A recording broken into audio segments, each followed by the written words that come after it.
तुलसी माता का जन्म एक अत्यंत दिव्य और रहस्यमय कथा से जुड़ा है।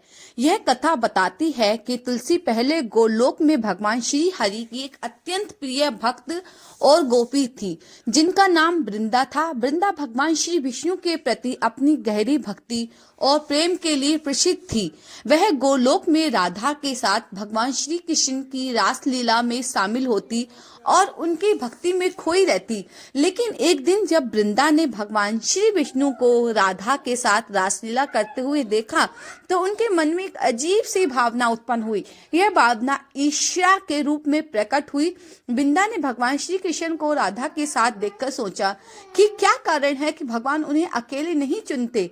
उनकी इस ईर्ष्या को देखकर भगवान श्री विष्णु ने उन्हें समझाया, हे वृंदा, तुम मेरी प्रिय भक्त हो, लेकिन तुम्हें ईर्ष्या छोड़कर भक्ति के मार्ग पर चलना चाहिए। लेकिन वृंदा ने अपने अहंकार के कारण भगवान के इस समझाने को नकार दे और अपने विचारों में निश्चित रही। भगवान श्री कृष्ण ने देखा कि वृंदा के मन में अहंकार की भावना प्रबल है, इसलिए उन्होंने उन्हें श्राप दिया, तुम पृथ्वी पर जन्म लोगी और वहां पर घोर तपस्या करके मेरी भक्ति का मार्ग अपनाओगी। अंत में तुम्हारा मेरा मुझसे मिलन होगा।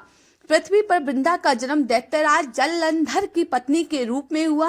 वह इस जीवन में एक पतिव्रता महिला थी और अपने पति जलंधर के प्रति पूरी निष्ठा और समर्पण रखती थी। उन्होंने अपने पतिव्रता धर्म का पालन करते हुए अपने जीवन को तपस्या और श्रद्धा से भर दिया। उनके इस तप और पतिव्रता धर्म के कारण जलंधर को देवताओं से अपार शक्ति प्राप्त होती थी, जिससे वे एक अजय योद्धा बन गए। लेकिन भगवान विष्णु ने जलंधर को हराने की एक युक्ति सोची। उन्होंने जलंधर के पतिव्रता धर्म को भंग करने के लिए एक छल पूर्वक योजना बनाई। भगवान श्री कृष्ण ने जलंधर को शरण में आने के लिए वृंदा के पतिव्रता धर्म को तोड़ा। जलंधर का ध्यान भटकाने और उसकी शक्ति को नष्ट करने के लिए भगवान ने वृंदा का पतिव्रता धर्म भंग किया।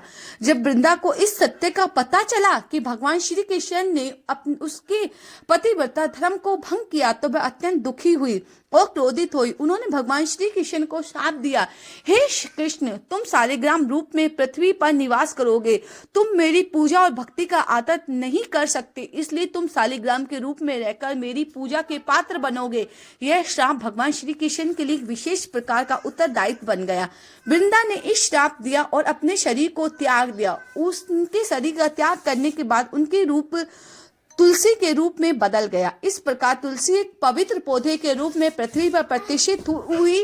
वह अब एक देवी के रूप में प्रतिष्ठित हो गई, जिनकी पूजा और श्रद्धा आज भी पूरी दुनिया में की जाती है। तुलसी का पौधा उगाना एक धार्मिक अनुष्ठान बन गया और यह देवी तुलसी की उपासना का एक साधना बन गई। इस प्रकार तुलसी माता का जन्म एक दिव्य कथा है।